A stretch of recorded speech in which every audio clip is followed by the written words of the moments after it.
Que maravilha que você está novamente nesse estudo, né? Na série Daniel. E nós vamos estudar hoje o sexto tema, né? Daniel 6. E que bom que você está comigo. Isso é fantástico, né? Nós vamos contar uma história, uma das histórias que as crianças amam, né? As crianças amam essa história, né? Que é Daniel lançado na cova dos leões. Você lembra de Daniel 5? Caiu Babilônia? Agora a Medo-Pérsia começa a governar. E essa história de Daniel 6, ela acontece durante o período da Medo-Pérsia, no domínio, quando o Medo-Pérsia estava no domínio do mundo, né? Então, antes de nós começarmos essa história, né, que é fantástica, que as crianças gostam, né? Vamos fazer uma oração? Santo Espírito, obrigado. Esteja com esse amigo, com essa amiga que está fazendo esse estudo, Pai. Abençoe a vida dela e ajuda ela a entender plenamente. Vem estar comigo nesse momento também, Pai. Eu oro ao Senhor e agradeço em nome de Jesus Cristo. Amém. Então, abra sua Bíblia em Daniel capítulo 6 e vamos dar sequência a essa série de estudos, né? Daniel capítulo 6, versículo 1 e 2. Diz assim: E apareceu bem a Dário construir sobre o reino 120 príncipes, que estivessem sobre todo o reino, e sobre eles 3 presidentes, dos quais Daniel era um, aos quais estes príncipes dessem conta para que o rei não sofresse dano. Esses versos eles trazem informações de uma organização política nesse novo reino da Medo-Persa, né? Era como que se o rei pegasse 120 prefeitos, né, satrapas, e acima desses 120 prefeitos, 3 governadores. Então, 120 prefeitos respondiam aos 3 governadores, e os 3 governadores respondiam ao rei Dário. Essa era uma estrutura política. O rei não queria sofrer dano, o rei não queria evitar perdas. O rei queria evitar perdas, né? E o rei queria minimizar os problemas, evitando as rebeliões. Então Daniel era um desses presidentes. Aí você pensa assim, Daniel esteve com Nabucodonosor, Daniel esteve durante todo o período de domínio da Babilônia, junto com os babilônicos, conselheiro do rei. Como é que você mantém nesse novo reino alguém que serviu ao reino anterior? Não parece estranho? É estranho. Mas acontece que Daniel era um homem tão distinto que esse novo reino que chega e não quer perder o seu serviço, não quer perder os seus serviços. A fama precede, né? Então, não quer perder ter esse homem auxiliando na administração dos negócios. E ele foi colocado como um dos seus presidentes. Agora, olha o que diz Daniel 6, versículo 3. Então, o mesmo Daniel sobrepujou a estes presidentes e príncipes, porque nele havia um espírito excelente, e o rei pensava constituí-lo sobre todo o reino. Daniel estava com o Espírito Santo. Aqui no livro de Daniel é chamado um espírito excelente. Mas Daniel era um homem cheio do Espírito Santo. Deus usava Daniel. Era um homem justo, íntegro e reto. Por isso o rei confiava nele e pensava colocá-lo como principal, acima dos outros presidentes. E sabe o que aconteceu?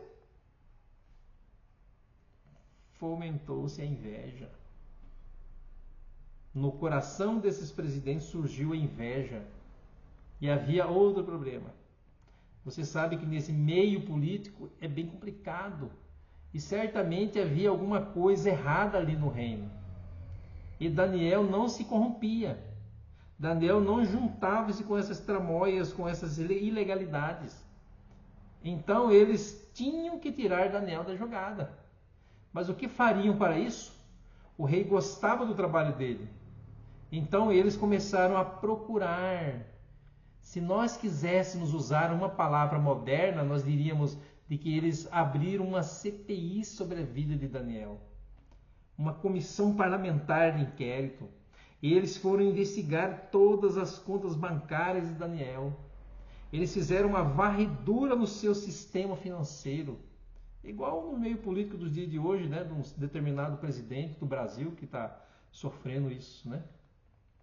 Eles foram olhar os telefones, os e-mails, eles investigaram tudo sobre Daniel para tentar encontrar alguma coisa. Simbologia, tá? Não quer dizer que tinha e-mail na época, tá? É só para entendermos o que estava acontecendo. Olha o que a palavra de Deus diz sobre essa ação desses presidentes e satrapas. Versículo 4 de capítulo 6 de Daniel. Então os presidentes e os príncipes procuravam achar ocasião contra Daniel a respeito do reino, mas não podiam achar ocasião ou culpa alguma nele, porque ele era fiel. Olha o que o verso diz. E não se achava nele nenhum erro, nem culpa. A CPI foi aberta, revistaram a vida de Daniel todinho, vasculharam tudo e não acharam nada. A Bíblia faz uma afirmação poderosa, ele era fiel. Daniel é um exemplo de fidelidade, exemplo este que deve ser seguido hoje por todo aquele que almeja o céu. Na verdade, o céu é para os fiéis, os infiéis ficarão de fora. Quem vai para o céu são os fiéis. Quem são os fiéis? Os fiéis à palavra de Deus. Os fiéis ao ensino que a Bíblia apresenta. Então, se eu quero o céu, eu tenho que viver as verdades ensinadas por esse livro. O grande problema do cristianismo moderno é que hoje nós temos muitas igrejas que não estão nem aí para a palavra de Deus. Não lê a Bíblia. Nós temos muitas igrejas que abrem para fazerem seus cultos, têm a sua liturgia, mas a palavra de Deus não é estudada. As pessoas não conhecem as doutrinas da Bíblia, né? As pessoas não conhecem as histórias, não conhecem as profecias e, infelizmente, em muitas igrejas, as pessoas são desestimuladas a estudar a Bíblia. Não é isso terrível? Você desestimular alguém de ler a Bíblia? Por isso acontece, é isso que acontece em muitas igrejas. Então, eu e você temos que fazer a nossa parte. Temos que buscar ser fiéis como Daniel. E, é claro, buscar conhecer a palavra de Deus, a vontade de Deus, estudar as profecias, as histórias, os ensinamentos. Eles concluíram, não dá para encontrar erro nesse homem, ele é fiel. Aí no versículo 5, olha só o que diz. Então esses homens disseram, nunca acharemos ocasião alguma contra esse Daniel, se não a acharmos contra ele na lei do seu Deus. Agora eles partiram para a religião de Daniel. Então os presidentes e satrapas foram juntos ao rei e disseram, ó rei Dário, vive eternamente. Eles foram lá agora com uma sugestão. E qual era essa sugestão? Era um projeto de lei que afetaria diretamente a vida de Daniel. Todos os presidentes do reino mentiram. Daniel nem sabia disso. Eram 3 os presidentes, 2 estavam macumunados, né, contra Daniel. Mas eles disseram para o rei, todos os presidentes do reino. Ao rei Dário, aí o rei Dário pensou, Daniel está envolvido. Os prefeitos e satrapas, conselheiros, governadores concordaram que o rei estabelecesse um decreto e faça um interdito, né, interdito, que todo homem, no espaço de 30 dias, que não fizesse qualquer petição a qualquer Deus ou a qualquer homem, e não, senão a ti, ó rei, e que seja lançado na cova dos leões quem fizer desobedecer isso. Entenderam a estratégia? Ao investigar a vida de Daniel, eles descobriram que Daniel era um homem de oração. Era um homem fiel a Deus, um homem de oração, e a Bíblia diz que Daniel tinha o hábito de 3 vezes ao dia orar na janela, com vista para Jerusalém. Porque Daniel orava na janela do seu... Por que Daniel orava na janela do seu quarto? Porque lá em Jerusalém, pelo menos nos anos iniciais do cativeiro, né, havia lá o templo, e lá havia o sacrifício. Nessa altura, não mais tinha o templo, né? Mas Daniel não perdeu o hábito de orar em direção à cidade de Jerusalém. 3 vezes por dia ele orava em direção a Jerusalém, o templo que tinha sido destruído. Aí Eles viram Daniel orando e disseram: vamos fazer um decreto que ninguém possa orar senão a Dário. Daniel não vai deixar de orar. Daniel é um homem fiel. Daniel não vai orar a Dário, pedir as coisas para ele. Ele não vai endeusar o rei. E aí então nós vamos ter um motivo para matá-lo. Então foram lá bajular o rei Dário. Que de Dário assinasse um decreto que todos eles estavam concordando, que era mentira. Daniel nem sabia disso. Mas que no espaço de 30 dias ninguém orasse senão ao rei. O rei achou boa ideia, não desconfiava do complô que estava acontecendo, não sabia do ódio desses presidentes contra Daniel, né? E ele assinou o decreto. E a lei dos medos e dos persas não pôde ser mudada. Não podia naquela época. Então ele assinou o decreto e o decreto entrou em vigência na mesma hora. Agora, quando o decreto começa a funcionar, esses mesmo que enganaram o rei, voltam lá para o rei. Versículo 10, olha só o que diz. Diz assim: Daniel, pois, quando soube que o edito estava assinado, entrou em sua casa. Ora, havia no seu quarto janelas abertas do lado para Jerusalém. E 3 vezes no dia se punha de joelhos e orava, e dava graça diante de seu Deus, como também antes costumava fazer. Olha só o que ele fez quando ele soube. Aqueles homens viram Daniel orando mais uma vez. O que fizeram? Correram lá para o rei e disseram assim: ó rei, o Senhor não assinou um decreto que ninguém pode orar a outro Deus senão a ti? Pois esse Daniel, que é um dos presidentes, esse dentre os cativos de Judá, ele está orando ao Deus dele. Daniel, dos exilados de Judá, não faz caso de ti, nem do interdito que assinaste, mas 3 vezes por dia faz sua oração. Daniel 6,14. Tendo o rei ouvido essas palavras, ficou muito penalizado. Por quê? Porque agora ele descobriu que ele havia sido envolvido num complô contra Daniel. Ele tinha sido enganado. O texto diz que ele determinou consigo mesmo livrar a Daniel, e até ao pôr do sol ele se empenhou por salvá-lo. O rei percebeu que foi enganado, mas fez o possível para libertar Daniel. Acontece que a lei dos medos e dos persas, uma vez assinada, não podia ser revogada. Então o rei não podia fazer mais nada.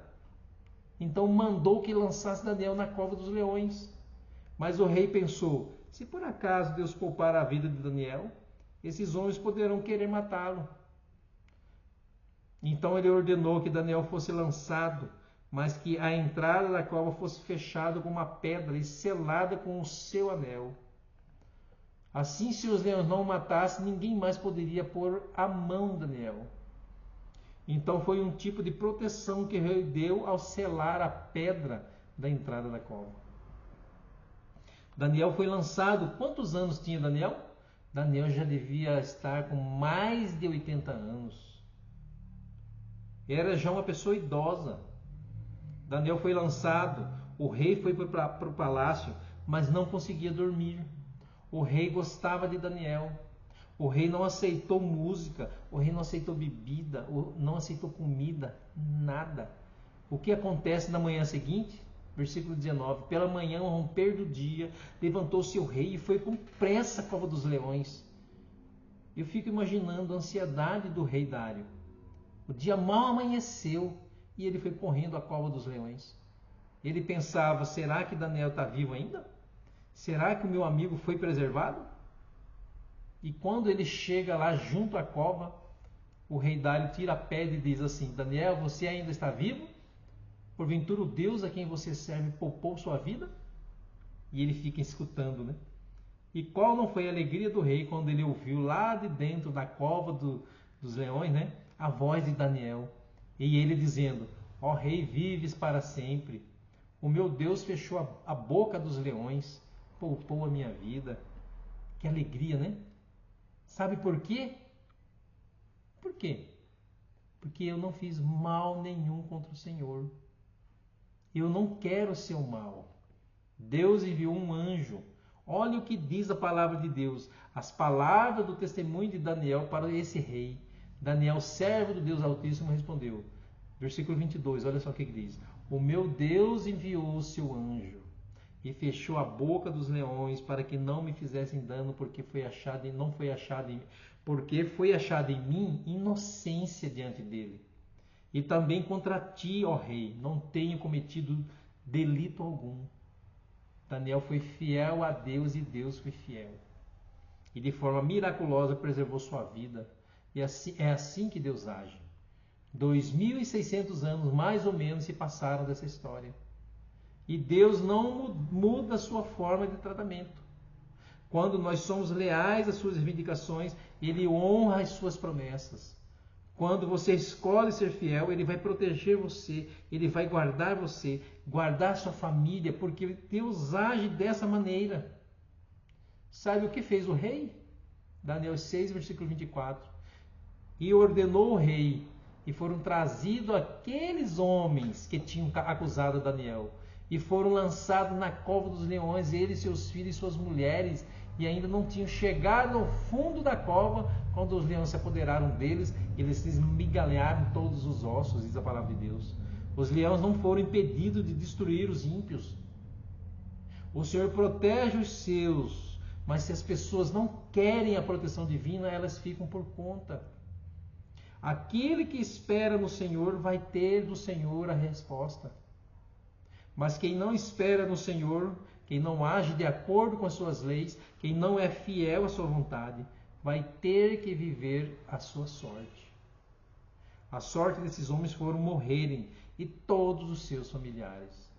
E então o rei, diante desse testemunho maravilhoso de Daniel, diante dessa salvação miraculosa, ele baixa agora um decreto. Olha o que diz a Bíblia sobre o decreto do rei. Faço um decreto pelo qual em todo o domínio do meu reino os homens tremam e temam perante o Deus de Daniel. Porque ele é Deus vivo e que permanece para sempre. O seu reino não será destruído e o seu domínio será para sempre. Ele livra, salva, faz sinais e maravilhas no céu e na terra. Foi ele que livrou Daniel do poder dos leões, trazendo para os nossos dias. O apóstolo Pedro diz que Satanás está como um leão rugindo ao nosso redor, buscando nos devorar. E eu e você precisamos escapar e ser protegidos, salvos desse leão. E só há uma maneira: entregarmos nossa vida ao Senhor Jesus Cristo. Porque quando você é fiel a Ele, como foi Daniel, Ele vai honrar você e vai te dar vitória. Meu querido amigo, minha querida amiga, a história de Daniel está aqui, está em Daniel 6, para servir de exemplo para nós hoje. Quando nós escolhermos ser fiéis e leais ao Senhor, Ele vai nos honrar.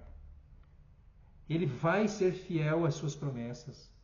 Que nesse dia, quando você será tentado pelo leão que ruge ao nosso redor, que é o inimigo, quando você vai ser tentado de todos os lados, permaneça fiel. Não tenha medo de orar, de buscar a Deus porque estão te tentando a não fazer isso. Porque a sua recompensa está garantida. Eu convido você, eu sei que o Espírito Santo está falando com você agora, então eu te convido a se entregar a esse Deus, a confiar nesse Deus, a fazer a vontade desse Deus. E eu quero orar com você. Feche seus olhos. Santo Deus, muito obrigado porque o Senhor esteve conosco em mais um estudo da série de Daniel. Obrigado, Pai. Esteja com esse amigo, com essa amiga que estão ouvindo a voz do Teu Santo Espírito. Ajude eles, Pai, a entender a Tua palavra. Sei que sou pecador, sou falho, mas eu confio no Teu amor. E que isso não venha atrapalhar o estudo, mas que essa pessoa venha entender a Tua palavra, entender a Tua vontade e ouvir a Tua voz. Obrigado, Pai. Eu oro ao Senhor agradecido em nome de Jesus Cristo. Amém. Obrigado porque você esteve comigo até esse momento, né, estudando a palavra de Deus. Esteve junto comigo até agora, né? E sempre eu finalizo os estudos com João 4:24, que diz assim: Deus é Espírito, e importa que os seus adoradores o adorem em quê? em espírito e em verdade. Tchau, fica com Deus, tá?